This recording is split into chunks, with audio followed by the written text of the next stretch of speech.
Hello everyone, this is Pooja and welcome to my vlog again.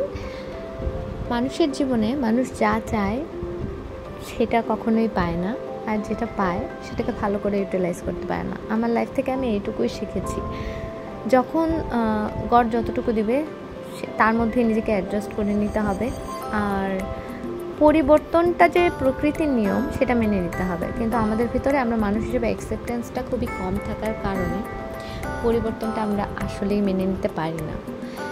সে যাই হোক, আজকে আমার ভিডিওতে আমি বসে পড়েছিলাম কিছু ক্লের কাজ নিয়ে। আর as you all know, previously আমি আপলোড করেছি আমি মাড ক্লে দিয়ে কিছু কাজ করার চেষ্টা করছি ছোট ছোট করে। আস্তে আস্তে এক্সপিরিয়েন্স হলে আমি আরও প্রপস কিনবো, পারচেস করব নতুন নতুন দারাজেই পাওয়া যায়।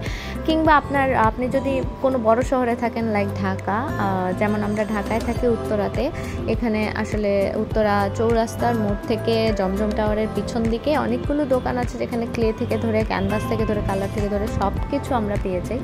তো বাকি যারা আমরা অনলাইনে পারচেস করতে চাই অবশ্যই আমরা দারাজ থেকে অর্ডার করে ক্লে দিয়ে কাজ করব। সে যাই হোক, ক্লে মেকিং আমার আসলে প্যাশন ছিল না, আমি একজন আর্টিস্ট। জেনেটিক্যালি আর্টটা আমার গডের কাছ থেকে পাওয়া, কারণ আমাদের ফ্যামিলিতে প্রিভিয়াসলি আমার বাবা থেকে শুরু করে বাবার মামার বাড়িতে সবাই মোটামুটি আঁকা আঁকি বা এই ধরনের কাজের সাথে যুক্ত। এটা বাই গড গ্রেস অ্যাকচুয়ালি।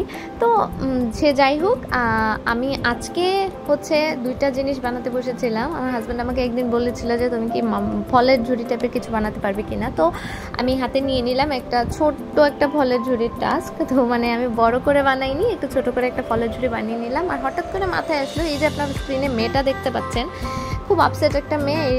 এই ক্লের মূর্তিটার মিনিং হচ্ছে যে মানুষ এর আশেপাশে সব গ্রিনারি থাকলেও মানুষ যে ইদানিং খুব স্ট্রেসে ভুগে, মূর্তিটাতে আমি সেই প্রতিচ্ছবি ফুটিয়ে তোলার চেষ্টা। এতটুকুই। সবাই জানাবেন আমাকে কেমন লাগলো। ভালো থাকবেন, সুস্থ থাকবেন, আমার জন্য আশীর্বাদ করবেন।